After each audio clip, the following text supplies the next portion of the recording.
Rick Santorum announces his plans to drop out of the Republican race for president just hours before the do-over St. Charles Caucus. Welcome to this edition of LUTV News. I'm Steve Kornfeld. And I'm Madison Burke. The rescheduled caucus on Tuesday evening took place at the St. Charles Convention Center. LUTV's Paige Hill takes us to the scene. While it's natural that there will be disagreements, it's always important to remember we're here because we have much more in common than we have that divides us.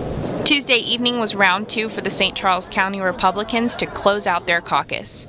After the chaos on March 17th, organizers and supporters wanted things to go more smoothly this time. The Missouri Republican Party doesn't want to be embarrassed again. It wasn't the Ron Paul folks, it wasn't the Romney people, it wasn't most of the Santorum people either, it was the Central Committee.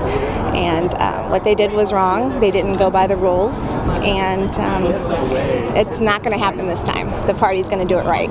Doing things the right way required the process to be more organized. For some, that started before even entering the St. Charles Convention Center. Right now I'm just trying to find the Paul supporters, and I'm trying to let them know where to go, where our check-in is. We're trying to, because they check in and we'll check the numbers to see if we think we have a majority here or not. Grouping together as well as having the majority is key for all campaigns.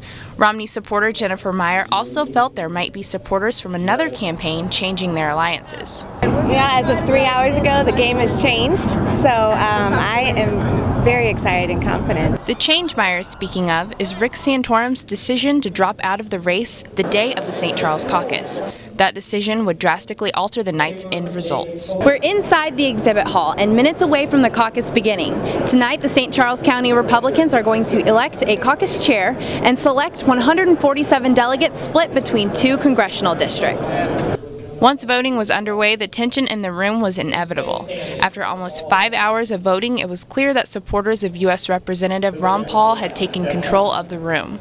The Paul campaign's organization helped them get the voter turnout they needed to walk away with the victory.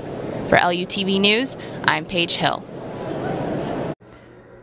The Ron Paul supporting delegates selected Tuesday night will attend the congressional district conventions on April 21st. These delegates are now one step closer to the state convention slated for the weekend of June 1st in Springfield, Missouri.